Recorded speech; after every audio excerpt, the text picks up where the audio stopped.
All right, everybody, we're back on Skywatchers Radio. Once again, the call-in number is 786-245-8127. Open lines for the next hour and a half with our guest, Dan Martin, who's joining us, the author of An Apocalypse, How to Survive a Global Disaster.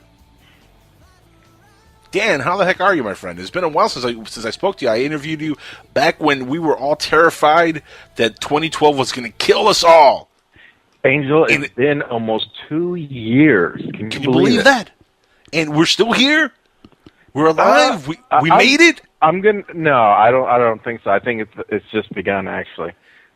We can go over that in a minute, but I think that 2012 was the start. Maybe even a little bit before. I mean, even towards mid to late 2011, things kind of started heating up, and we're definitely seeing some crazy stuff going on around the world.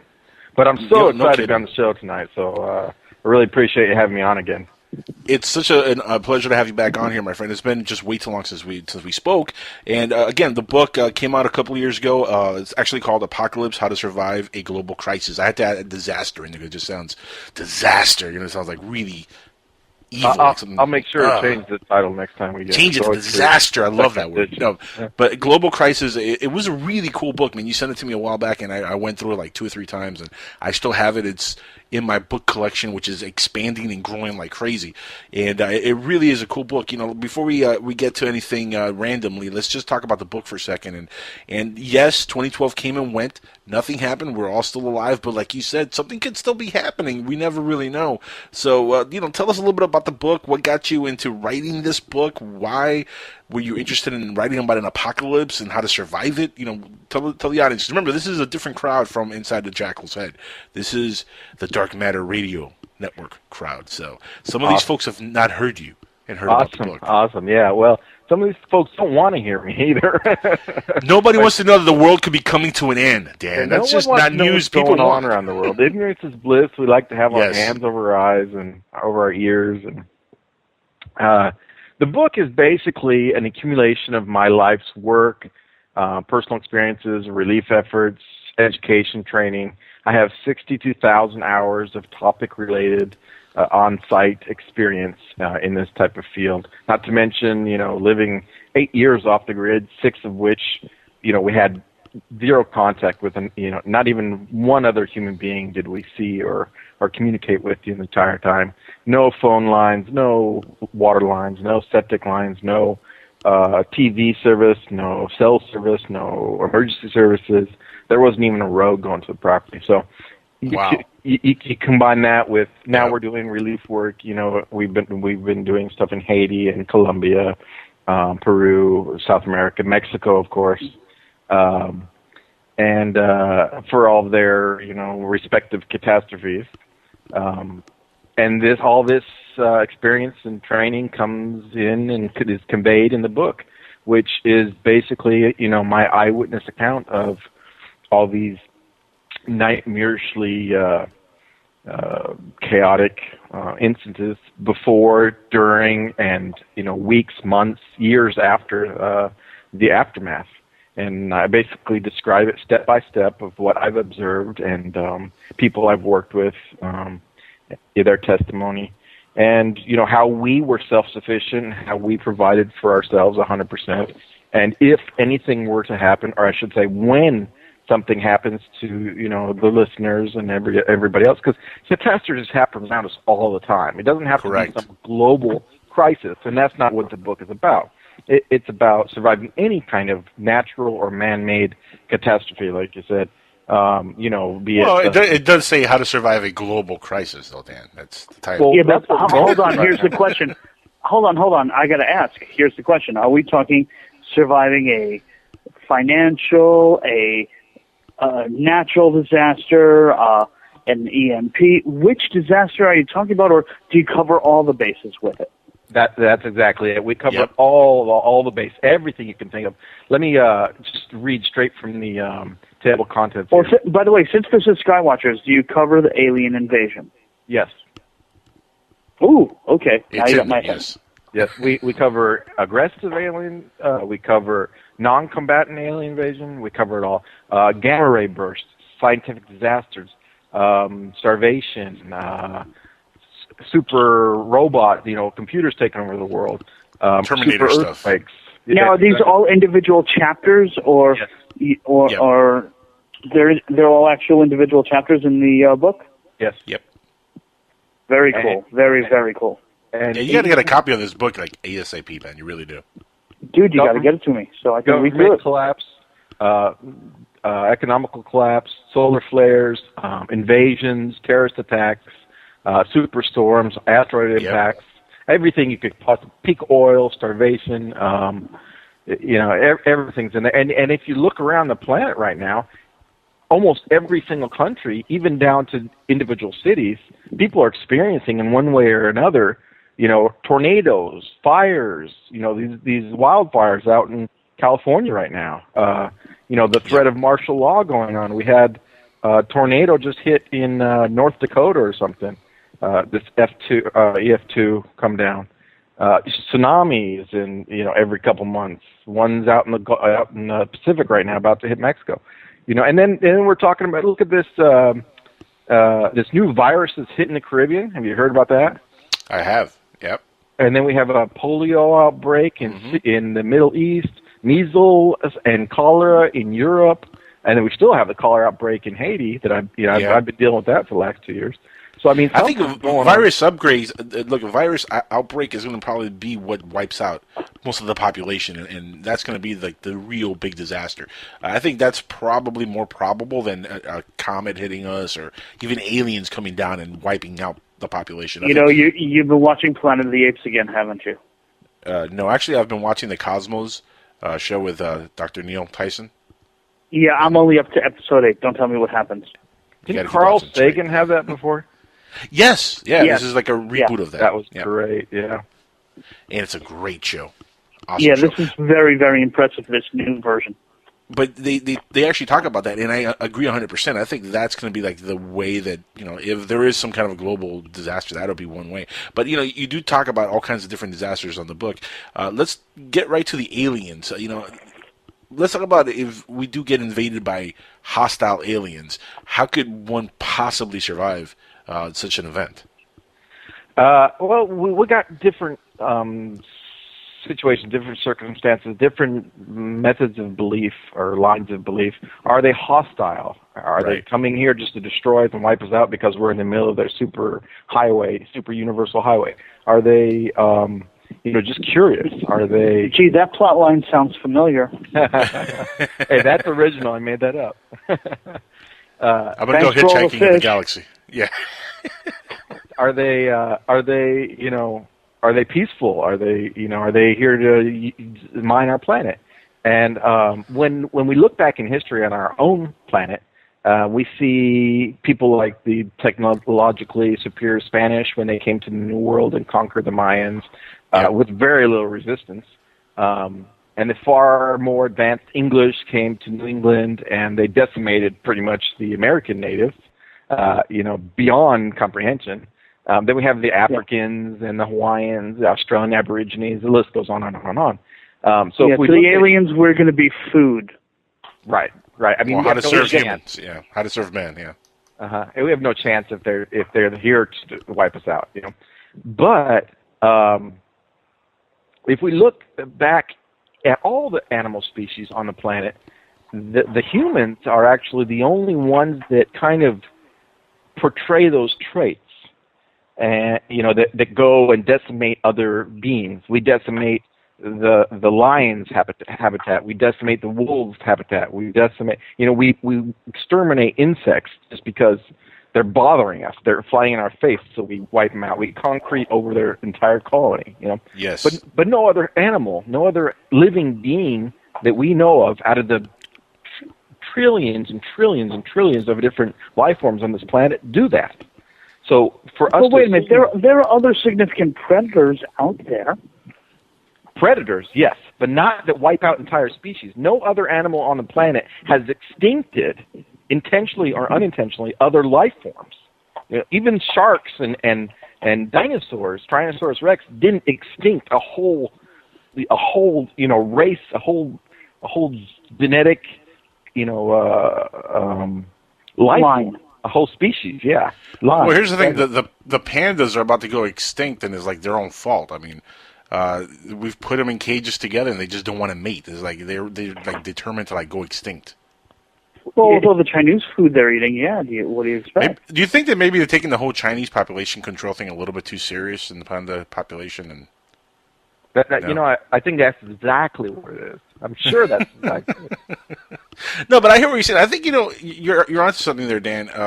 It could be maybe a trait of intelligence that the smarter the species is, the more destructive to its surrounding because it feels dominant and it feels superior to the lower end of the species spectrum, I guess.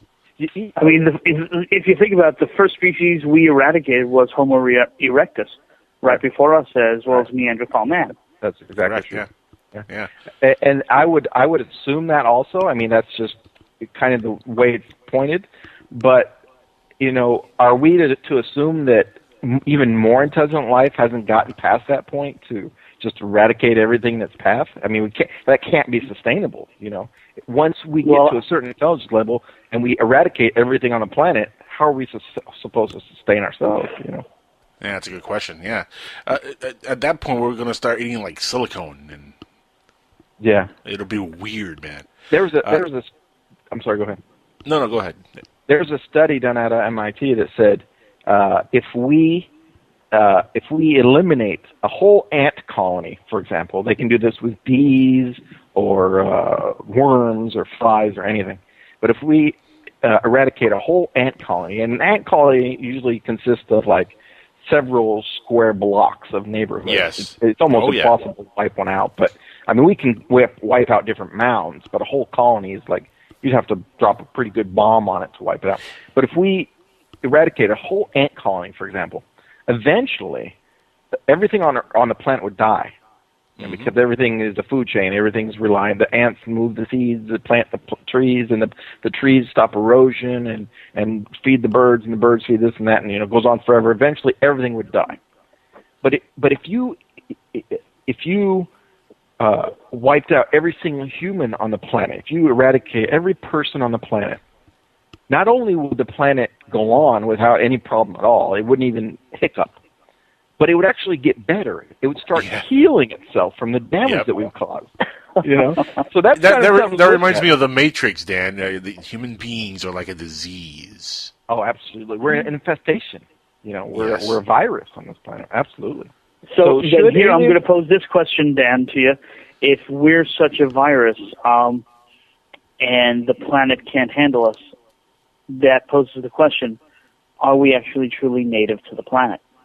That's a great question. I mean, I think that the way I'm looking at it, you look at some of these animals like giraffes and stuff. If you look at their little antlers sticking up and their spots and all, they look alien themselves. I think each one of these animals are not originally from this planet. I think we've all just been kind of brought here and put in a zoo. I mean, you look at some of these things, how different we are from each other. It's amazing. So maybe the metaphor is that maybe Noah's Ark was really a spaceship that dropped all of us off? I wasn't going in that direction, but that's definitely it's a possibility. But here panspermia also would account for the weirdness of the differences of this planet. If a planet's being bombarded over 1 billion years with comets is bringing DNA and all kinds of genetics to the planet, which is going to create life, it's going to look weird because it's coming from all over the cosmos. It's just going to be a zoo of different genomes being spliced together over billions of years. That would definitely create some weirdness on the planet. But there is some study evidence to suggest that we've been bombarded even by stuff from Mars. So it's very possible that maybe a few billion years ago there was life on Mars and something happened that eradicated life there, and whatever explosion took place that took half of the atmosphere ended up somewhere on Earth, and we're kind of the byproduct of that. That's a possibility. I mean, anything is possible. I read in a study the other day that they were cataloging all the different bacterias, and they kind of put it all into one computive system or file, and they finally counted them all up and published the results and said that something like 13% or 18% or something of the bacteria known to humans is actually from Earth. You know, it actually originated from Earth. The other 76% is not from this planet. You know, it's not originally from this planet. I mean, they've had bacteria come from, they found bacteria on other planets and asteroids all the time, but I guess they finally kind of computed it all and got the numbers now and said huge percentage is like over 80% is actually non-Earth-bearing or Earth-originating bacteria, which is, it sure ain't local, in other words. Yeah. Mm-hmm. Mm-hmm. You know, it's funny, going back to the show Cosmos real quick. I was watching it the other day, and they actually had a report on Mars when they were talking about this, and it reminded me of this episode, where they actually talk about this rock or meteor that was found, I don't know how many hundreds of years ago, and it's still somewhere in laboratory. And when we went to Mars for the first time with the rover and started digging around and finding microbes, you know, little tiny microbes in the rocks and stuff like that, and you know, when they discovered some of those microbes, they correlated that to the rock that had been around for, I guess, hundreds of years, and the microbes found on that rock actually matched what we found on Mars, indicating that that rock came directly from Mars and hit the Earth, which is interesting in itself. We all might be Martians, or maybe men are from Mars and women are from Venus, and giraffes are from Uranus. Which explains the we all knew that was coming, folks. And if you want to call in and comment on him cracking that joke, please call us and comment. You know, at one point that was going to come. Come on. I left that one open for you. I know, it's perfect. I had to take it. Oh, wait a minute. Did you just say you left Uranus open for him? Wow. See, I left that one open for you. See how I did that? Yeah, that turned the show into a completely different topic. Which this is Skywatchers. This is not Ass Watchers Radio, by the way. Just saying. Which brings us back to 2012, I think, huh? Yeah. Man, the Mayans screwed the pooch on that one, huh? Nothing happened on 2012. But yet everybody was saying they were going to be blown to smithereens. Let's look at it. This kind of happened with the millennium, too. Remember when all the computers were supposed to shut down? And how can I forget? I still have memories of Alex Jones going on air screaming, "Yeah, the computers are breaking down, the rockets are firing, and we're all going to die. We're dying." Right. 15 years later, nothing happened. Hold on. You got to admit, there were some significant computer glitches at the time, though. That's what there were. I was about to say that. Nothing major, though. I didn't know anything about it. You know, I when the millennium come, I wasn't really into this kind of stuff. I was in the military. I was working on airplanes. I didn't, you know. But my wife, Lucia, she was a computer engineer for AT&T at the time. And what they did for about a year and a half to 2 years before the millennium was went back into all their computers and reset the number slots from 2 and made it 4, which is what the problem was, is that it was only 2 slots. So as soon as it got to 99, it would start back over at 0, which would really start everything, wipe everything out, and say, we have no memory of anything. All your accounts are gone. Everything's deleted, because in 00 you had nothing, right? Right. So we're going back to 00. You had nothing. There's nothing, and that would have wiped out a lot of computers, unless people like her. I mean, there were thousands, maybe hundreds of thousands of engineers who had to go through and reprogram all these computers. If people like her didn't do that, we would have had a major problem. Yep. Now, this is a little different. 2012 came, went, false alarm, you know, just like the millennium. I don't know. Let's look back. Let's take a year in review and kind of see what happened. Well, here's the thing about 2012, though. You know, not to cut you off, Dan, but the calendar itself is so kind of like screwed up, though. I mean, yeah, it says 2012, but we don't even know really if that's the actual current year. Right. A guy named, I want to say, his name sounds like Michelob, like the beer, Michelob. Michio Kaku? Maybe that's who it is. Him and a guy from Greece, I believe. Mathematician. Does he have great crazy hair? No, not okay. Not Toulouse. Yeah. It's Mr. Papadopoulos. No. These two guys worked together, and they kind of took Roman historic events that coincided with Mayan historic events and tried to overlap the Roman calendar with the Mayan calendar and find out an end date to the.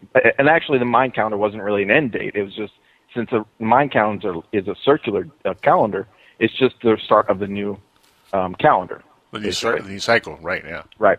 And coincidentally enough, each cycle has ended in some, or I should say started in some major catastrophe. Like the first one was that supposedly, and this is by Mayan, historical stories, that the first one ended in fire, I think. The second was flood. First one was fire. The second one was water. The third one was air, which I guess is some kind of meteor impact, or maybe tornadoes or tsunamis. Yeah, it could be a tornado, tsunami, something like that. And this one was supposed to be earth, so maybe an earthquake or volcanoes or something. I'm not sure. Cool. So we got earth, wind, and fire. Okay. Yeah, exactly. Yeah. Well, their music would kill some people. I'm just saying. Continue. See, now, if you turned around and told me that according to the calendar, when it was fire, the Romans had Pompeii. When it was water, we had Noah's flood. When it was earth, we had Atlantis. If you could show me those timelines, I'd be like, okay, cool, you sold me. But here's the thing. Noah's flood is a derivative of the Trials of Gilgamesh. I mean, that's where that came from. Well, not necessarily. So obviously, the question is when does the story of Gilgamesh take place, as opposed to when does the story of Noah take place? Oh, Gilgamesh was way before Noah. Way before. In fact, in the Trials of Gilgamesh, it was another gentleman who actually had the flood and built the ark and all that stuff. It wasn't Gilgamesh himself, but it was somebody he dealt with. I forget the exact name of the person, but it wasn't Noah at all. And this was much, much, much before the stories of Noah. Noah definitely was a borrowed story from the Gilgamesh trials or whatever, but we're talking about thousands of years ago, probably. Well, if you could show me the carbon dating to prove that they didn't coincide with each other, I'll take that as an answer. Well, the problem with that is that the Mayan calendar, each time it cycles, is like hundreds of thousands of years. Yeah. So there is no historical record. I mean, if it may possibly Noah's flood if it goes back that far, but Pompeii and stuff, we're talking about the written history, and it just wouldn't be. It's just no way to line it up like that. Well, yeah, these Mayan records are they're before even Noah's story. So I mean, yeah. And interesting enough, I've read the Christian King James Bible beginning and end, the Torah in Hebrew beginning and end, the Bhagavad Gita, the Quran, the Viking scrolls, the Tibetan tablets, the Book of Torah, and each one of them have the same stories. They all have a flood with the animals get on the boat.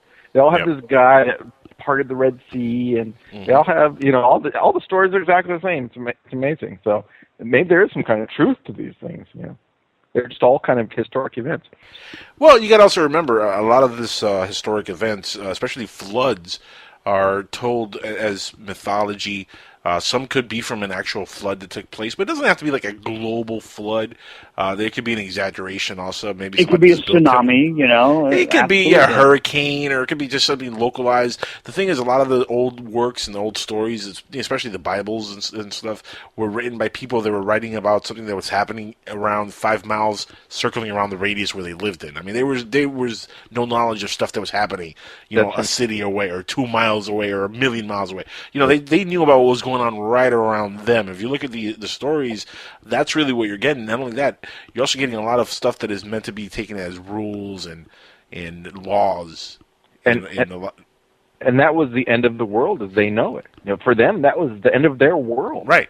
That's all they knew. They had no knowledge about what was going on another continent, for example. You know what I mean? So they wrote about this is the global flood, because they knew about their city. That's all they really had to compare. It's like if something happened globally here, but it's happening in this planet and in a couple other planets in our solar system. We would know about it because it's happening here, but we might not figure out what's happening on other planets, even though they're experiencing the same kind of thing. Right. That might be something that we just have no clue on. Same exact scenario. And my book is exactly dedicated to that scenario. Is, it might not necessarily be the end of the world, but it's the end of your world. A tornado comes in and hits your town and wipes out your house. That's the end of your world.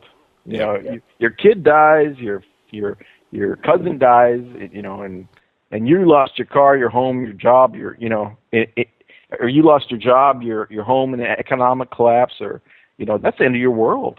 You might not have died. The world might be fine, but and that's what it is. How to survive any kind of crisis. And that doesn't have to be some kind of meteor impact that wiped out the dinosaurs type of thing. Okay, so what are the basics that someone's going to need to survive some of your theoretical apocalypses? Well, we got to find out which one we're dissecting first. That's exactly right. Each one, there's some similarities that kind of. Okay, what are the universal things? Obviously, food, shelter, water. Have a lot of water and a lot of food and shelter. That's you know what I tell people. I do lectures and seminars on this all the time, and I tell people. A lot of people, say, "What's the thing I need?" And the first survivalist is going to tell you water, food, shelter. And everybody knows that. Okay, so I don't need to repeat it. But what I suggest for people to do right now is, one, turn off your air conditioning. Stop. Right now we get in an air-conditioned car, we drive to an air-conditioned work, we get out of the air-conditioned work, get in an air-conditioned car, go drive to an air-conditioned restaurant for lunch, drive back to work, go to an air-conditioned grocery store, go back to our air-conditioned house. We don't know how to survive without air conditioning. So, and then when the power goes out, like in the Northeast, we had that blackout, a few years ago, and people were dying from heat exhaustion. That's not natural.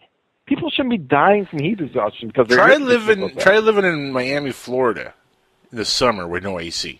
Well, I live in Mexico. In Puerto Vallarta, we don't have AC. It's 105 all year round. It's just you have to get climatized to it, and we don't do that. So turn off the AC. Sleep without a blanket. Sleep without a bed. Sleep on the floor. Walk around without shoes. Because if something happens, globally that would wipe out these things, which is what happened during World War II. Nobody had shoes for 15 years or something after World War II in Europe. We can't walk without shoes.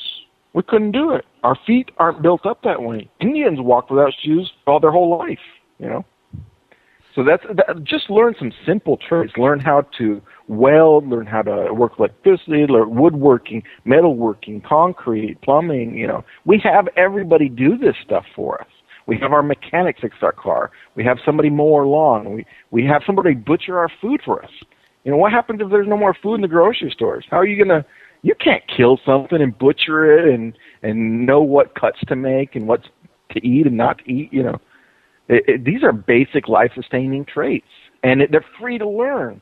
You can go to any community college and learn any of these. MIT is publishing all of their curriculum online for free now. Why aren't people taking advantage of these things?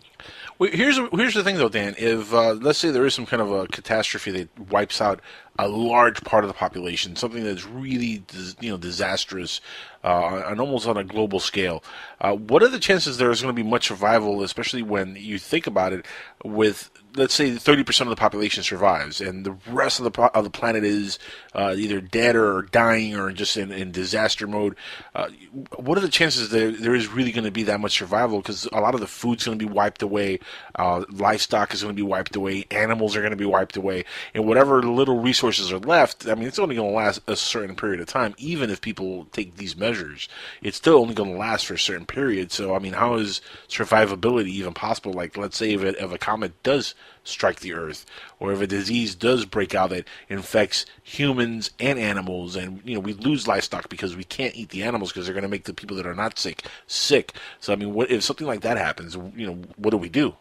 It's funny that you mentioned 30% and wiping out and global, or majority of the global, and that's exactly what happened with the Black Plague, in Europe. Yep. And we talked about, the virus, and you were saying that the most likely cause of something would be a virus, and that's exactly what happened. And it was down to, I think it wiped out 2/3 of the population, or 75%, something like that, at the time. And now with international transportation, international airports, and international hubs, they would just be, it would come quick. And we have instantly. Yeah. We have new viruses like we just talked about. They're going through Europe right now. They're all over the Caribbean. We have stuff popping up all the time. We had swine flu. We had M1H1, bird flu, everything. So yeah, I mean, something like that could happen.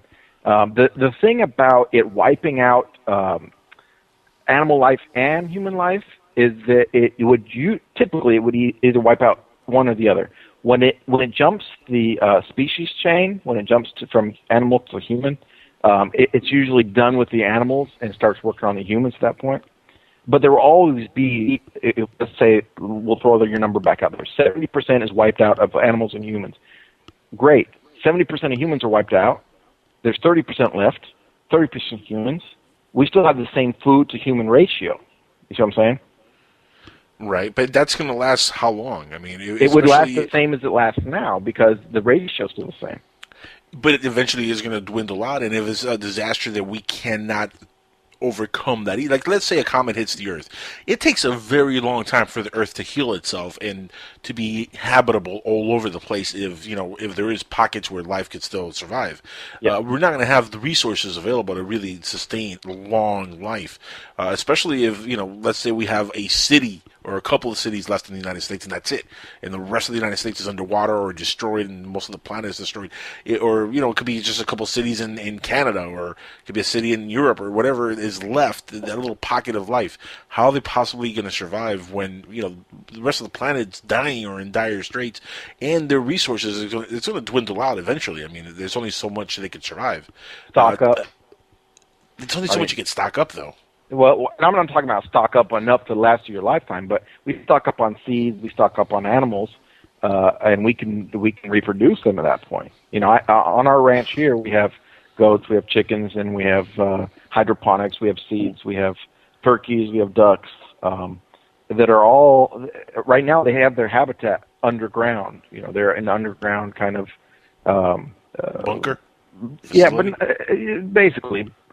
Just their living quarters are underground, and not even for some kind of ash cloud that's going to encompass the planet after an asteroid impact, but just more like for climate control and security purposes from prey and whatnot. Right, it's just a better way to build their habitats underground. And if something happens, you shut the doors and there you got a bunker. So if you could stock up in a sustainable way, I'm not talking about stock up 20 years worth of food, but stock up where you can keep reproducing it, then you're good to go for yourself. As far as a couple cities, good luck. The government's doing that, though. They're building underground cities right now. Yeah, they are enormous to sustain large populations of the government and the military.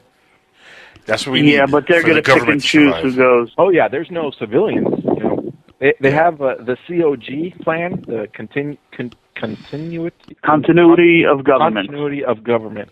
Yep. And but as far as you can look, there's no COC plan, continuity of civilians plan. There's no such thing. It doesn't exist. So they got the government ready to go in case of emergency, but civilians, you're on your own. Good luck. I'm not thrilled about that one. I don't think there's any good news is going to come out of a comet hitting the Earth. I don't think there's going to be much survivability. What do you think of people that are building actual bunkers and stuff underground to try to survive? If there is a comet that hits the Earth, what good is that going to do you, really? What I'm scared of most is a polar shift, a planetary shift. And this has happened before, supposedly. Yep. According to Hopi historic stories and some of the Australian Aborigines, they said that the sun used to rise in the north and set in the south, and rise in the west and set in the east. So this and if this happened, if the crust of the Earth, which is basically a solid material that floats on a liquid magma core, ocean, I should say, if it slides around, we're talking indentations that would collapse and fall.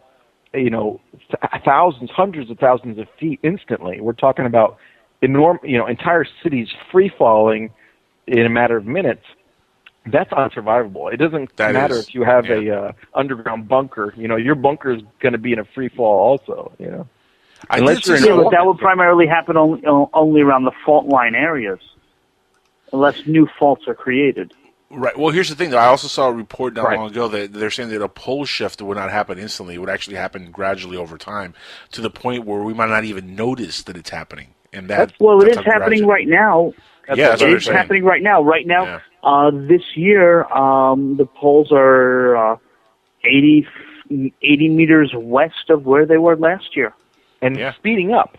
It's speeding up. It's going faster and faster each year. Absolutely. In 3 years, it'll be up in Russia instead of in Canada. It's kind of scary, isn't it, to think that that's happening right under our feet? And all the international airports, like Florida, Miami, Florida, just had to move their runway like 30 feet over because now there's a new north and all the planes aren't lining up right anymore. So this stuff is happening. I mean, it's happening right now. Did 2012 come and go and nothing happened? No, stuff happened all the time. I have a rundown I'd like to go over if we have a second of everything that happened, and it's amazing. We watched it. The thing is, we watched it every day on the news as it came and went, and it's no big deal. Things happen all the time. But when you put it into a list, if you document each thing and then look at it, it's very strange. Yeah, it's very kind of weird. Let's go through it. January 1st, the first of the year, 2012. 17 billion aquatic and aerial animals literally fall from the sky and float up from the ocean dead. Okay? Right. Experts cite, you remember that? All right. Yep. Experts cite fireworks and extreme cold snaps. Okay? Let's just assume that they're telling the truth. That's exactly what caused it. Let's be naive and let's just assume that's it. The last time that I recall that something literally froze solid in mid-flight and died. That was when back in school, remember talking about the mammoths eating flowers and froze solid during the last ice age? Yep. So that should be a red flag right there. And if fireworks are causing billions of animals to die instantly, we're talking about more animals dying than all the nuclear devices that have ever been set off in the history of humans. With fireworks, that's got to be a great fireworks show, Mm-hmm. Okay. Yeah, real quick, I'm gonna tell something to the audience who's listening in, especially the Dark Matter Radio audience, who loves Art Bell and loves his books and has read the upcoming Global Superstorm by Art Bell and maybe saw the movie 2012. They actually touch on that flash freezing as a possible thing that really could happen, and that what you're saying right there, the woolly mammoth with the no, man. You're thinking the movie The Day After Tomorrow. I'm sorry, Day After Tomorrow. Yes, 2012 was the polar shift that we were just talking about, where the crust actually shifted on its axis, and China, or I think it was China, became the same spot as where the United States was, where they only had to fly like 30-minute flight to China because it had moved. Well, yeah, The Day After Tomorrow, the flash freezing is where I'm trying to get to anyway. Thank you for correcting me there, Alan. But no, that is a possibility that definitely could happen, and that has happened in the past. That's clear at this point, I think. Let's continue. February, 24 countries rise up and overthrow their governments. Okay? March, 320 tornadoes touched down in a single day, broke all records in history. Also in March, Greece's government defaults on its economy, collapses. Okay? June, simultaneously, major volcanoes erupt in 3 opposite corners of the planet. Let's just go through this. India's grid collapses for 2 days, leaving 8% of the world's population, 600 million people without power.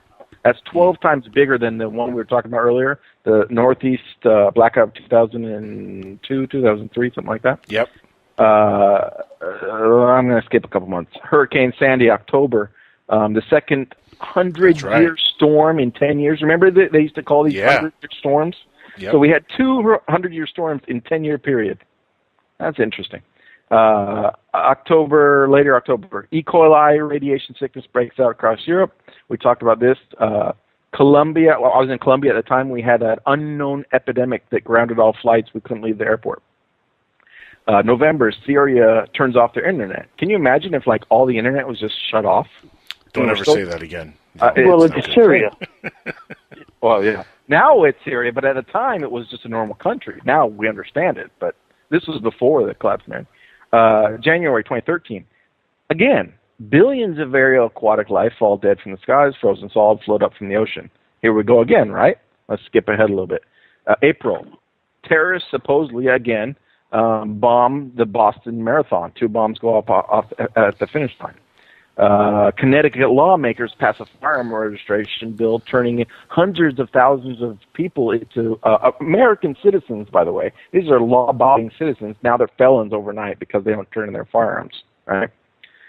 April, California experiences the worst drought in 250 years. May, the Edward Snowden documents get surfaced that the CIA is spying on us through World of Warcraft and other social media sites. July, the city of Detroit files bankruptcy. And this is like the 14th city in the United States that filed bankruptcy. You know, let's skip ahead. January 2014, this frigid polar vortex, remember that? Polarized, paralyzed 3/4 of the country. Temperatures fell 50 degrees in a matter of hours. That's just, it's insane. Vietnam, which is practically on the equator, had freezing temperatures. Venice, which, you know, the canals are famous for the romantic, all their canals were frozen, right? And guess what happened also in January? What? Billions of aquatic and aerial animals died. You know, the sky. Yeah. I mean, it's just nothing happened in 2012. Everything happened. Everything happened. A lot of that could be a byproduct of a lot of other things. I mean, look, the political stuff I don't really get into as much, you know, as being part of the whole 2012 phenomenon. But I get what you're saying with the older natural disasters and stuff like that. But how much of that could just be coincidence that it just happened on 2012? And how much of it is human controlled?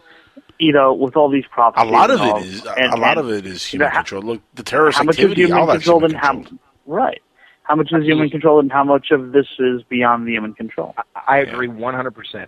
And I was an engineer for Boeing. I'm a scientific-minded person. I'm not a religious, energy fanatic kind of person. Okay, but when these religions, like the Muslims and the Jews and the Christians and the Hopi, which are famous for fighting with each other and arguing with each other and not agreeing on anything.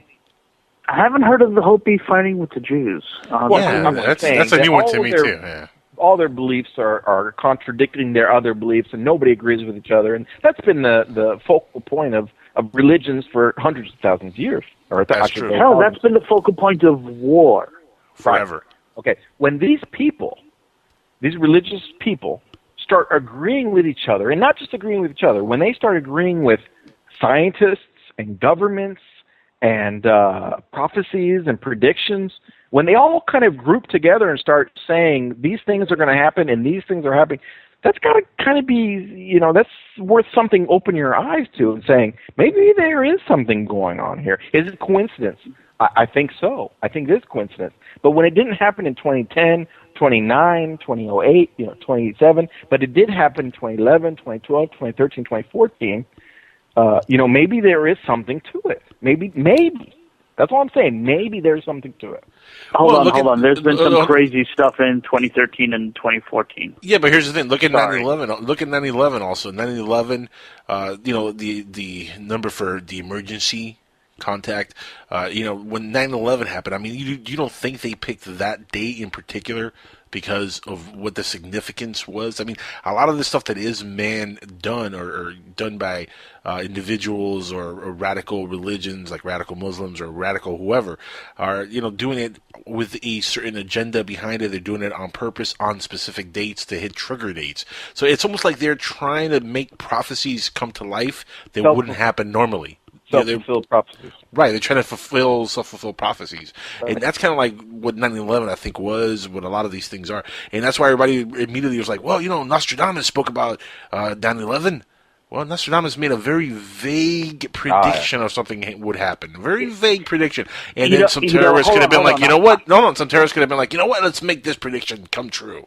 And that's what I got to disagree with that. What I found interesting is I found a book from the 1960s about Nostradamus' prophecies, and the insert in the cover actually had an airplane hitting the Twin Towers.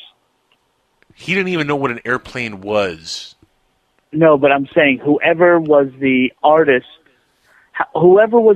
that drew the... I don't think it was an airplane. I do remember seeing some of the insert stuff on the prediction. There was like burning buildings or something like that. That I saw, but I didn't remember seeing an airplane hit the... No, I remember seeing this as the Twin Towers. It was a Nostradamus prophecy book from either the 50s or the 60s. Before the Twin Towers were even built, and or as they were proposed being planned. I don't remember the exact time of when the book was printed, but I found it very, very interesting that it actually showed planes hitting the Twin Towers. And, whoever the artist was, obviously he interpreted what Nostradamus said and translated that to that image. That's exactly what I'm saying. If nothing else, this stuff is very interesting. I mean, there may be something to all this stuff. It's at least something to kind of keep your eyes open for and watch out for. Regardless, I think we're going to have some very interesting times ahead of us for sure. Yeah, and going back to this Nostradamus thing, I've never seen that, so I really can't confirm or deny it. If anybody knows out there what Alan is talking about, please call in and let us know. Or drop us an email at info@skywatchersradio.com, and we'll read it on the air next time we're live. I've never seen that, honestly, and I've seen a lot of stuff on 9/11 and Nostradamus, and I've seen one that is like a burning building, but it doesn't even look like two buildings. It looks like one big structure, and there's like fire coming out of it, and that was supposed to be this depiction of what they were trying to say was going to happen on 9/11. But again, going back to the whole thing, it could be, like we said, prophecies that are being done by these people on purpose to kind of fulfill this prophecy that was in a book. And a lot of that could be what happens every time we get an event that matches up to some kind of prophetic history or prophetic book or prophetic reading by a medium or a psychic or somebody like Nostradamus. Yeah, absolutely, Angel. But a self-fulfilled prophecy is still fulfilled. Oh, of course, yeah. It's still, even if, let's say that you had this magical source like Merlin or somebody that could tell the future, or the Mayans, or Mother Shipton, or Nostradamus, okay? And he sees this picture of the Twin Towers burning and jets flying into it, okay? That's all he sees. I'm not saying this is correct and they can do this or not, but let's imagine they can for a minute, okay? That's all he's seeing is that the buildings are burning and planes fell into it, and he's describing what happened. He's not saying that it was self-fulfilled based on my prophecy. He can't see all that, Well, he's not saying the cause. He's not saying his cause is the effect. Right, but here's the thing, though. I could write in the book, there's going to be a disaster sometime in the future, and it'll be on some date. And then about 1,000 years could happen, and maybe something very close to what I wrote happens. Does that make me a psychic or a seer? No, it just means I'm an educated guesser. Right, but some of these prophesiers, are kind of too vague and generic to really. And I kind of didn't put them in the book, but some of them, like Mother Shipton was good. Some have a track record that's pretty accurate, and others don't. Right. Edgar Casey was good. Nostradamus, I couldn't find that much. Like you said, and I couldn't find too much on him. That was really I could nail down and become concrete. Sumerians. The Sumerians were incredible. I mean, these guys were like geniuses. Well, it depends. Are you going off of Zechariah Sitchin's interpretation of the Sumerians, or are you going off, like, reality? I'm not going off Zechariah Sitchin's. I was going off the textbook, and they didn't prophesize that much, but some of the stuff I'm talking about, like, they had images, they had drawings of the far side of the moon. Right. And they couldn't see it at the time because, of course, the moon is locked in a tidal lock with the planet. It always faces one direction. How did they have, paintings of the backside of the moon? Some of this stuff is incredible. And they had roads. They had built roads, but they didn't have cars or carts. And they had toys that looked like spaceships and stuff. For kids. Yeah. So rocket ships and such. So the Sumerians were great. Well, here there's a misconception of that, and it's funny you bring the toys. I think I know what you're talking about. They even showed some of this stuff on Ancient Aliens a while back, where it looks like little like rocket ships that look golden. Is that what you're talking about? The little gold rocket ships? I think those were the either the Mayans or the Aztecs that had those ones down in South America. Right, the Aztecs. Yeah, and they did the flight simulation to see if it actually could fly and stuff. Right, and what those actually were, and this is probably the same thing with the Sumerians, I'm not 100% sure, but it could be, but what they actually were not even flying ships, they were actually a representation of fishes. That's what they were trying to say with those little things that look like flying ships. They were actually depicting a fish. I heard. Okay. I'm gonna say no on that one. I would say do your homework. Hold on, real quick. Before you say no, do your homework, and then next week give me an answer, and I will give you links that'll prove what I'm saying. This is historical fact. I'm not talking about my. Hold on. I'm not talking about. Hold on. I'm not talking about my opinion or my theory. Historical fact, and I will show you links. You can go research it yourself and prove it to yourself. Okay, it's a historical fact. Link according to only one or two professors, probably. My thing is if you can show me an upright fin in any genus or phylum, when you see some of the stuff that I show you, when I send you, when you see the stuff I'll send you later, you're going to be next week. You're going to say, Angel, I'm a fool. You're 100% right. Show me a fish that has 3 fins in the back. I will show you later, but we're going to continue now with the rest of the class. Okay, this is not How to Train Your Dragon. Show me a fish that has that type of a tail. I will. It's just you have to watch a video, and you can't do it when we're live on air. So we're moving on, and next week we're going to come back, and you're going to say, Angel, I'm a fool.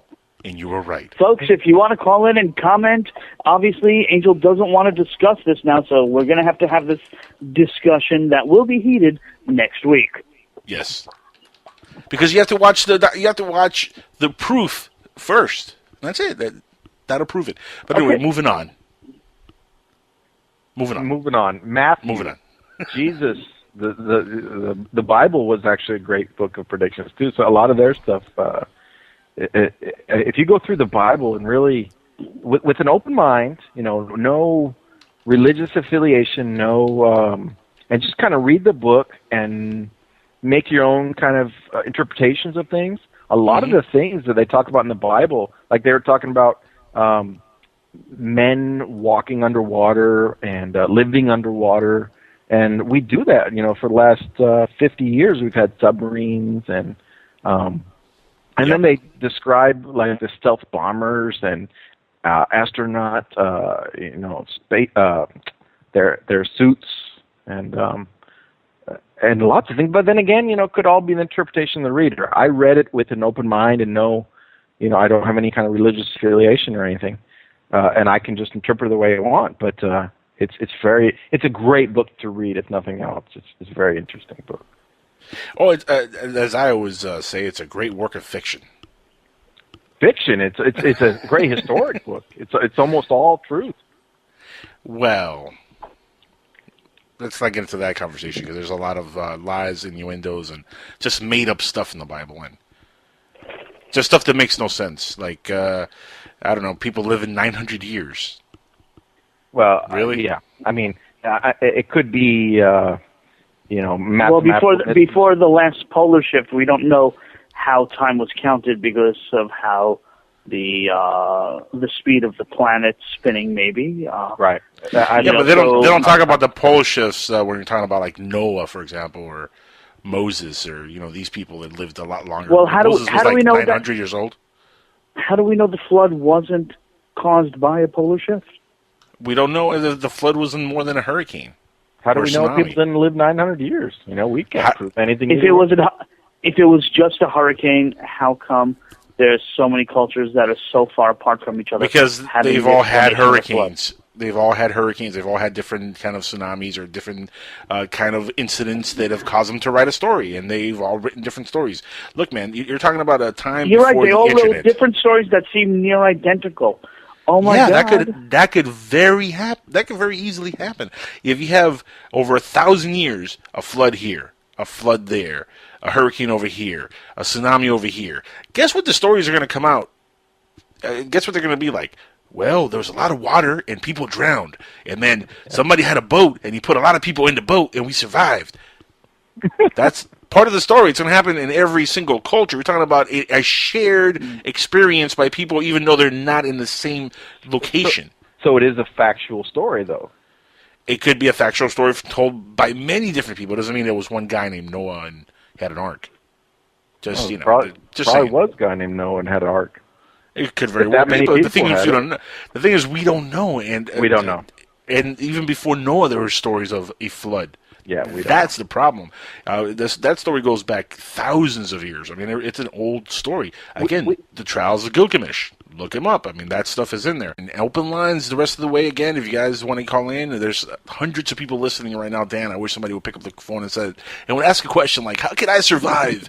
I weigh 115 pounds and I don't even have my license. I got pimples on my face and I don't have a girlfriend and I'm up late night listening to radio. What can I do?" If you're that guy listening in, call in right now. We'd love to take your call in. Ask that to the guest, Dan Martin. You can do that by calling in at 786-245-8127. Again, you can find us on Skype by looking up at PSN Radio, which, again, we are live. If you guys want to join the chat room, it's over at psn-radio.com. And that heavy breathing is not the guest. That's actually Alan, who's breathing like Darth Vader again. Stop it, Alan. Oh, sorry. I'm just practicing for my other job. What, are you having an orgasm live on radio? That's not cool, man. Well, I'm looking at these pictures. I'm just looking at those pictures you sent me. That's all. Oh, those pictures got you all going. And the pictures he's talking about, it's actually thanks to Zod Ryder, who sent over a link showing weird paintings throughout history that depicted disasters and 9/11 type of things with, the towers and whatnot. But here's the thing, even what we brought up earlier with the whole Nostradamus thing, 9/11, that's something that has been in the minds for a long time. In fact, in the 90s, there was an attack on the World Trade Center, so it's not like that far-fetched that people have been thinking about, got to take down the World Trade Center. And again, if you're going to attack a country, you're going to go for the main infrastructure of its economy, and the World Trade Center was the perfect spot to hit if you're going to attack the U.S. That was literally the best target at the time. So it made perfect sense. Actually housed in the World Trade Center at the time. Yeah, so it makes perfect sense. You're going right after the heart of the country where the money is driven in and out. So I mean, that is literally the best target. So it doesn't shock me that people wrote 40 years ago or 20 years ago or 15 years ago or even tried in the 90s to attack the Trade Center. I mean, that's just it's like common sense. You know what I mean? I hear you. But anyway, now I know that Alan had a question here that we were talking off air a couple of minutes ago. You want to ask your question there, Alan? Well, yeah, a couple of different questions, actually. As we're preparing for all sorts of different collapses, what should we use to barter with, or what should we use to store our value, our wealth that we have accumulated, obviously besides seeds and livestock? Mm-hmm. A lot of people say, silver. Silver's good because it's marked, and we can kind of weigh it and see how much it's worth. And it helps. It helps against werewolves in case that ever happens. For real. That too. And we've used silver for hundreds, thousands of years to use as a monetary. And silver's great, but it takes up a lot of room. It's real heavy. I prefer diamonds. They're light. They're small. They can use a lot. You can buy a lot more with them, and you can still prove that they're diamonds. There's lots of tests to prove that they're diamonds. I personally stock up on coffee, toilet paper, cigarettes, basically anything that anybody is addicted to right now is going to be worth a lot of money later. And pay you no mind. You are addicted to toilet paper. You are. You hit it right on the head. That's the one thing. In fact, I would say that is the greatest single invention in mankind's history. The toilet paper. absolutely. Well, what's a good substitute for toilet paper, just in case? Your hand? No, Cigarette. the Yellow Pages. Oh. No, the Yellow Pages and phone books. Yeah, I don't know about that, man. Toilet paper. Yeah. I want to go with toilet. I'm going to stock up on toilet paper.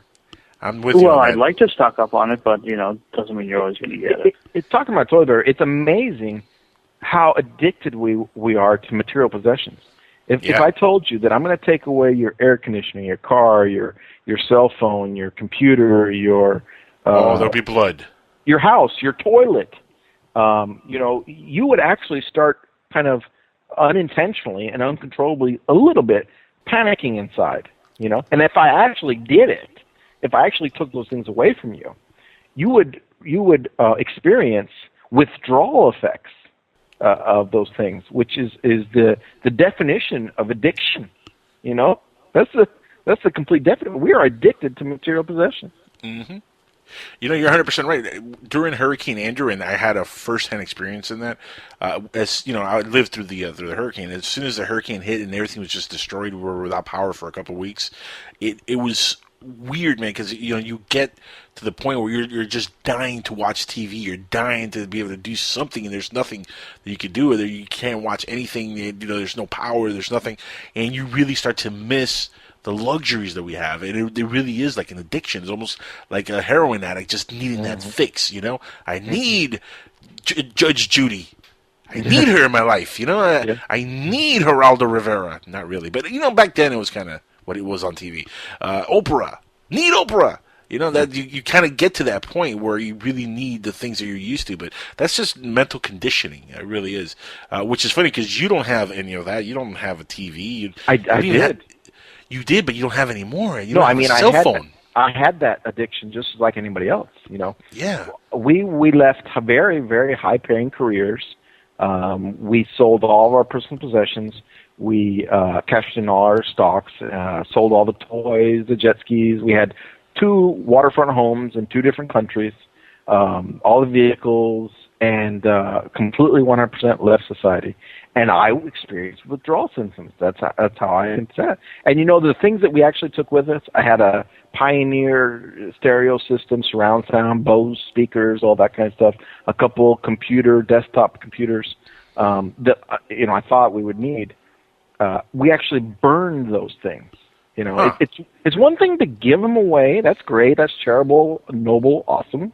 But when you actually burn it, it's burning that bag of heroin, or that bag of marijuana. It's like I'm consciously making a conscious effort to break that dependency from it, and I'm doing it through fire, to visually and sensibly through senses stimulate that break.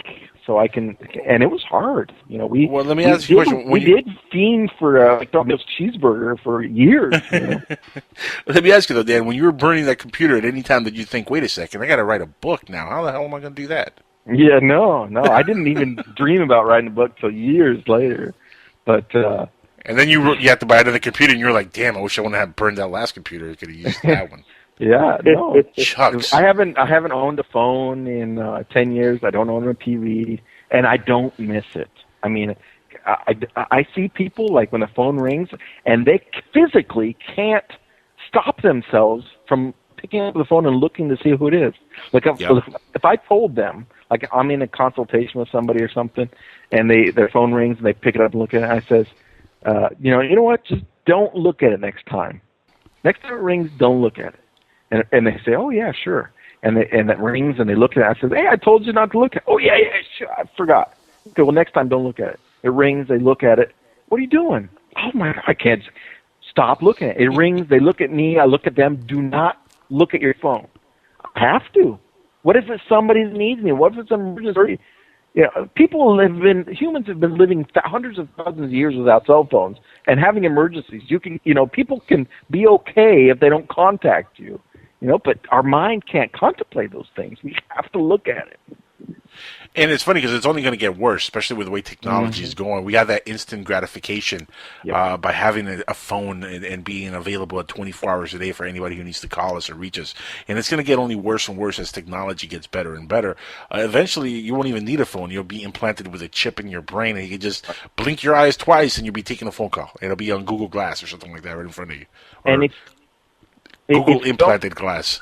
If you don't believe me, take your phone and turn it off, take the battery out, and put it away in a cold, dark, humid place, and just let it sit for a couple days and experience the withdrawal symptoms that you feel for those 2 days. Just do a little experiment for yourself and see what happens.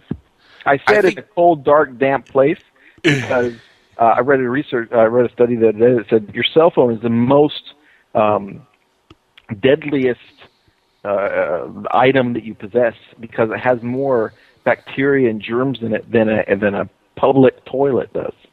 What? Well, hold on. How many? No, I call bat squatch on that. Okay. And the reason I Test me. The reason I Go say ahead. that is how many people do you actually hand your phone off to use to catch their bacteria and germs? It doesn't matter. Your bacteria grows and reproduces and changes into new forms of bacteria. It breeds itself in a nice, dark, humid place, and then it reinfects you. And you got to think about it. Think about this. It's got a point there, Ellen. A public toilet, right? It's bright. Supposedly, they clean it a few times a day. It's porcelain. It doesn't have any pores or surfaces that bacteria can get into. And we don't really touch it. We try not to touch it, so it's not. Well, not when you're sitting down. You kind of have to touch it. But your cell phone is this thing that you keep in your pocket all the time. You put up to your mouth. And how often do you actually wash your cell phone? And you know what the worst thing is? Money. How often do you wash your money? I've never washed money before. You touch your money, you touch your mouth, you touch your eyes, Yeah. Yeah, that's called laundering your money. That's not cool. I was going to make that joke and you beat me to it. Damn you.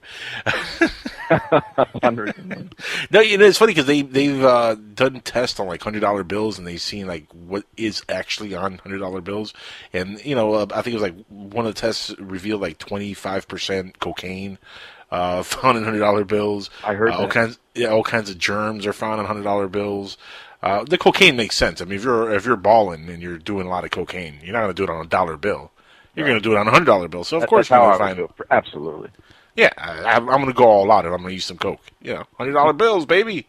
But it's funny. We deal with money like it's nothing, and then we eat something, and it's like it's nonchalant. But yeah, we're passing germs around all the time, which again goes back to my earlier statement that that's the way they would wipe us out, man. It'll be through germs. Sure. And yeah, you're right. Yeah. I think you're right on. Let me tell you a little story about what happened to me when we left society. Before I left society, I was working for Boeing. San Antonio. Went to work every day, just like everybody else. Commuted to work. Got sick a couple of times a year. Got the flu, just like everybody else. Nothing big, nothing, and pretty average. I leave society. I have zero contact with human beings for a little over 6 years, almost 7 years. Zero contact. Don't see one other human being. Nobody comes on my ranch. I don't leave my ranch one time. I got sick in a 6.5 year period. I got sick 0 times. 0 times in 6 years. There's no bacteria out there. There's no viruses, no germs that I'm touching, right? I come back to society, just, write a book, start doing lectures, seminars, workshops, projects, interviews, and I'm getting sick like every week, major sick, like intensive care kind of sick. They got me on HIV immune system boosters because my metabolism has dropped so low. I mean, my immune system and antibodies have dropped so low that I can't fight anything off. You are bombarded by germs and stuff every day, so your antibodies are building up this huge army and defeating these guys every day. Mine weren't getting any kind of resistance, so they just said, you know what, go on vacation. You guys can dwindle down your numbers. We're going to shut down some military bases here, and we don't need this armed forces anymore. And so it's like a catch-22. It's like, You leave society, you'll never get sick again in your life. But if you ever come back in, you're probably going to die. So what do you do, That's interesting. Sounds like you belong to a tribe in the middle of the Amazon. That's what I got to do. Yeah. What do you do? I'm a little bit better now. I'm trying to, when I go on an airplane or I'm in public or I'm doing a book signing or something, I try to wear a. Are you a germaholic at all? Are you one of these people that has to wipe down stuff before he touches canvases or anything like that? No. Oh, like Howie Mandel. Yeah, like him. Yeah. No, he's really bad at it too. Oof. I wear a N95 mask when I'm on an airplane or I'm in line or something, just because my immune system's so low. And I hate getting sick. I hate being, and when I get sick, I get bronchitis and pneumonia within 5 days. they got me in the emergency room within a week. So, when you do that a few times, you're going to wear a mask when you're around people. But on the other hand, I need to experience those germs. I need to get sick so that I can build up my immune system again. Correct, yeah. So, it's a catch-22. Which, again, let's go back to technology real quick. Technology, since it's taking people away from going outside, and kids, for example, it's taking them away from going outside and playing and getting dirty and doing what kids do when they're kids. Yeah. Now all the kids are inside on the internet, for example, just playing on their computer, not experiencing life and experiencing these germs that are really both a good and a negative. It's good because, like you said, it helps you build your immunity. It helps you live longer because your body reacts to any germs that comes along and it knows how to fight it. So, in a sense, we're actually hurting ourselves by getting so technologically advanced and think that we're so superior, when in reality we really are hurting our own species by spending this much time behind a computer or sitting on a couch watching television. Yeah, and it goes back to what you were saying about, or what we were talking about, what to do to prepare yourself, and what you were saying about viral. When we were kids, our mother said, "Don't eat dirt. Don't eat dirt. Eat as much dirt as you can. Lick your $100 bills and door handles. And get as many germs as you can in your system, so you can build up something by the time there's some." Some other virus that's gonna hit you, and your immune system is strong enough to battle it. It's funny. I used to remember when I was a kid, I used to go out and play every day with my friends. Just go out and wrestle around and run around and get into all kind of trouble and stuff. And seeing my nephews grow up, for example, the last 10 years, it's like night and day, man. I'm weirded out by the way kids are raised nowadays. It's just we're really losing that whole mentality of letting the kids go out and experience life and just enjoying being a kid. And it's really, really just a bad idea to let your kids just sit there in front of a computer or playing video games all day. It's just horrible. And it just dumbles down this generation. It does. Yeah, it really does. It makes them ignorant of information. It makes them, Yep. You think all this technology itself. Actually, Einstein made a prediction one time. He said, let me try to quote exactly what he said. He said, I fear the day that technology will surpass human interaction. The world will have a generation of idiots. Yeah. Exactly. Einstein predicted that. I fear the day that technology will surpass human interaction, the world will have a generation of idiots.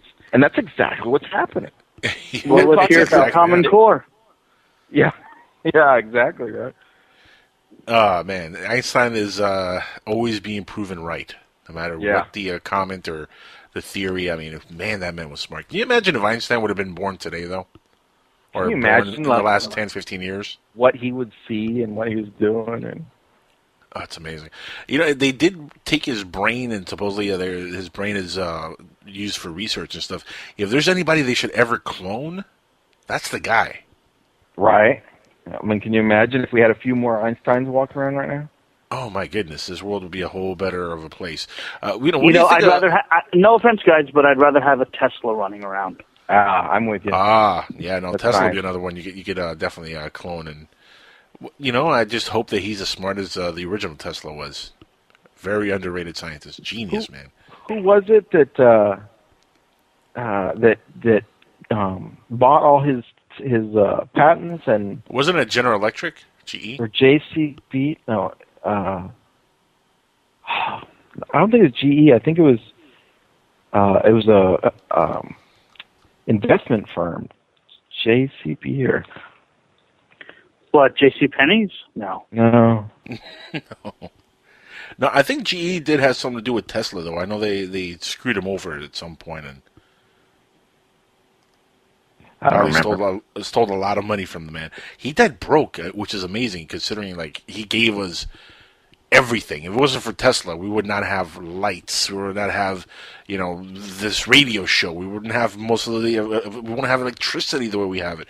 I mean, there's a lot of stuff that is because Tesla helped create, and again, died almost penniless, which is just an incredibly sad thing. I want to say J.P. Morgan. I'm like 90% sure it was J.P. Morgan that bought all his stuff and squashed it. It could be. Really? It could have been. Yeah, I'm gonna go with J.P. Morgan. I think that's who it was.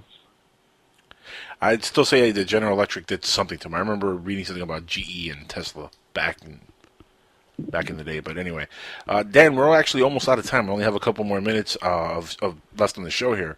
I do want to give you a chance to promote your website if you have stuff that you want to promote. I know the book has been out for a couple of years, but again, everybody can find it on Amazon. And what's the website they could go and look up all your work? And do you have another book in the works, by the way? We have a second edition that's actually coming out in June.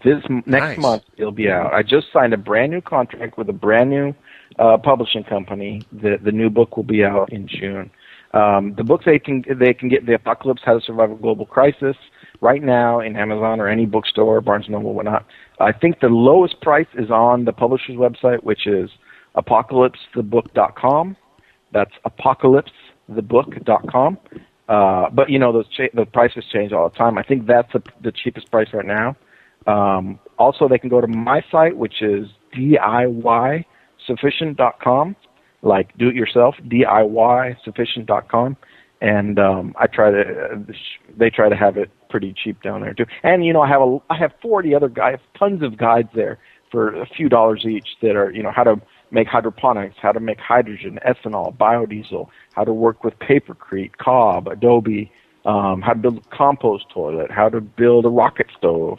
Anything you can imagine is there, and that has to do with self-sufficiency. So go there, check it out. It's nothing. It's just a couple bucks to support the website. And if you have any questions, find me on Facebook, danmartinauthor.com, facebook.com. And message me in the website, and I'm always trying to reply to everybody that contacts me and give them help. If you don't buy my book, that's perfectly okay. I have no problem with that. But get somebody's book. Buy some book, take some kind of class, learn something. We don't need another generation of idiots. We don't need to fulfill Einstein's self-fulfilling prophecy. No kidding. And we're heading in that direction. I mean, do you really think, in your heart of hearts, do you think that this is one of the most important things that people really need to do for themselves, prepare for what might be coming down the pipeline? I think it's just another insurance policy. You have an insurance on your car, your house, your boat. You have life insurance.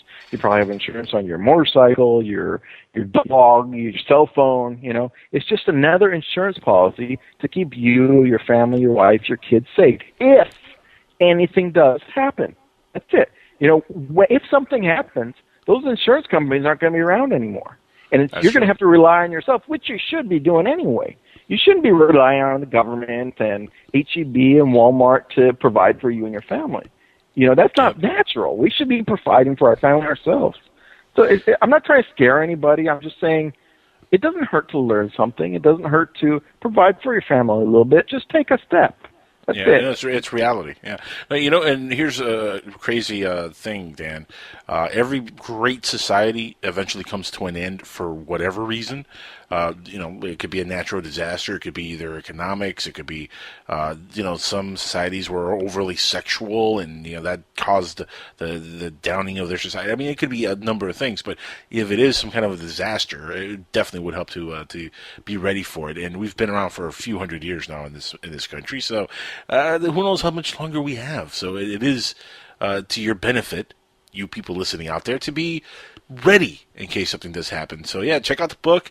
Dan, it's been awesome having you on. When you have the next book come out, please send us a copy, PDF, the hardcover, whatever you can, so we can check it out and have you back on real soon. Hopefully not 2 years from now. We want to have you on again this year. I've been busy. What can I say? I actually have something coming up in the works. I can't say too much about it right now, but if everything goes as planned, you'll be seeing it. So awesome. We'll definitely get back together a lot quicker than 2 years for sure. Awesome. You have any conventions coming up in the very near future, or anything you want to plug real quick? No. I'll be doing a book signing in LA, but that will be out. It'll be all over the place when I do it. So. And it's not even formal yet what we're doing. So. Oh, okay, cool.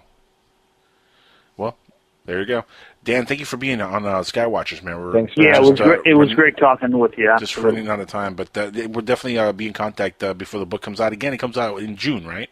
Right. I believe it's coming out next month. This summer for sure it'll be out. So keep your eyes open. Please keep your eyes open for that, everybody. We're gonna wrap up. We are pretty much out of time here in about a minute, so let's say goodbye to the crowd. Alan, say bye to the audience. Bye, audience. See, that's the best I can get for free. If now you got to pay people and to be better than that. And an applause and everything. Yeah, exactly. Guys, we'll be back next week with more Skywatchers Radio right here on Dark Matter Radio Network and on PSN Radio. For my guest, Dan Martin, for my co-host, Alan Weiler, and for the chief, Keith Rowland. I want to thank you all for being here tonight, listening in, and keep your eyes to the skies. We'll be back next week live again on both networks, PSN Radio, Dark Matter Radio Network. Until then, good night, everybody. Peace, and stay safe. Stay alive. That's the most important thing. Get the book. Learn how to survive. And we're out.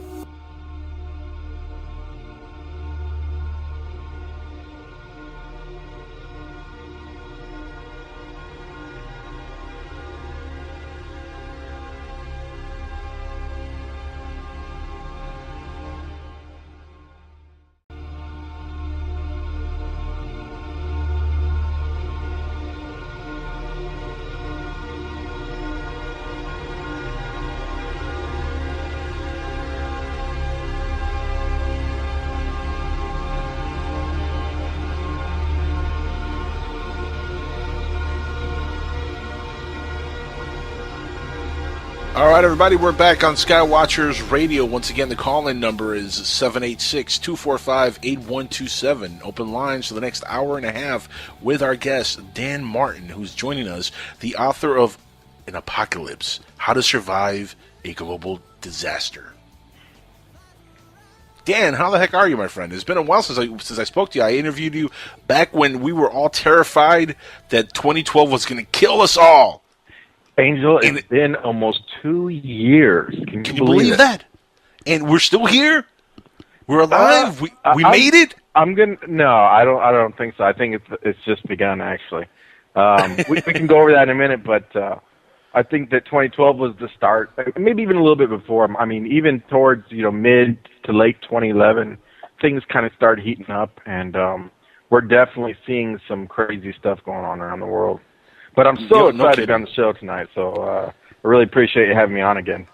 It's such a pleasure to have you back on here, my friend. It's been just way too long since we spoke.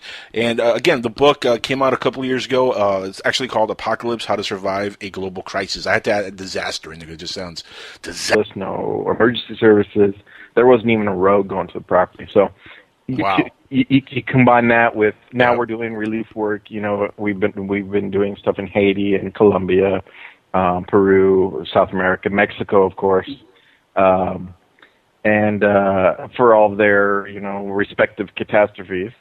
And all this experience and training comes in and is conveyed in the book, which is basically, my eyewitness account of all these nightmarishly chaotic instances before, during, and weeks, months, years after the aftermath. And I basically describe it step by step of what I've observed and people I've worked with, their testimony, and how we were self-sufficient, how we provided for ourselves 100%. And if anything were to happen, or I should say when something happens to the listeners and everybody else, because catastrophes happen around us all the time. It doesn't have to be some global crisis, and that's not what the book is about. It's about surviving any kind of natural or man-made catastrophe, like you said. It does say how to survive a global crisis, though, Dan. That's the title. Well, but hold on. Here's the question. Hold on. I got to ask. Here's the question. Are we talking surviving a financial, a natural disaster, an EMP? Which disaster are you talking about, or do you cover all the bases with it? That's exactly it. We cover all the base, everything you can think of. Let me just read straight from the table of contents. By the way, since this is Skywatchers, do you cover the alien invasion? Yes. Ooh, okay. Now you got my head. Yes, we cover aggressive alien. We cover non-combatant alien invasion. We cover it all. Gamma ray bursts, scientific disasters, starvation, super robot, computers taking over the world. Terminator super stuff. Earthquakes. Now, are these all individual chapters, or they're all actual individual chapters in the book? Yes. Yep. Very cool. Very cool. And you got to get a copy of this book like ASAP, man. You really do. Dude, you got to get it to me so I can read through it. Collapse, economical collapse, solar flares, invasions, terrorist attacks, superstorms, asteroid impacts, everything you could possibly, peak oil, starvation, everything's in there. And if you look around the planet right now, almost every single country, even down to individual cities, people are experiencing in one way or another, tornadoes, fires, these wildfires out in California right now. The threat of martial law going on. We had a tornado just hit in North Dakota or something. This EF2 come down. Tsunamis in every couple months. One's out in the Pacific right now, about to hit Master. It sounds like really evil. I'll make sure to change the title next time we get change it to disaster. I love that word. But Global Crisis, it was a really cool book, man. You sent it to me a while back, and I went through it like 2 or 3 times, and I still have it. It's in my book collection, which is expanding and growing like crazy. And it really is a cool book. Before we get to anything randomly, let's just talk about the book for a second. And yes, 2012 came and went. Nothing happened. We're all still alive. But like you said, something could still be happening. We never really know. So, tell us a little bit about the book. What got you into writing this book? Why were you interested in writing about an apocalypse and how to survive it? Tell the audience. Remember, this is a different crowd from Inside the Jackal's Head. This is the Dark Matter Radio Network crowd. So some of these folks have not heard you and heard about the book. Awesome. Yeah. Well, some of these folks don't want to hear me either.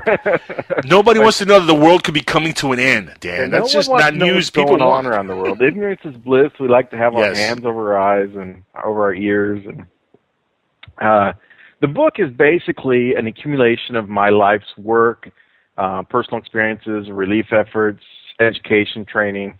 I have 62,000 hours of topic-related on-site experience in this type of field. Not to mention, living 8 years off the grid, 6 of which, we had zero contact with, not even one other human being did we see or communicate with the entire time.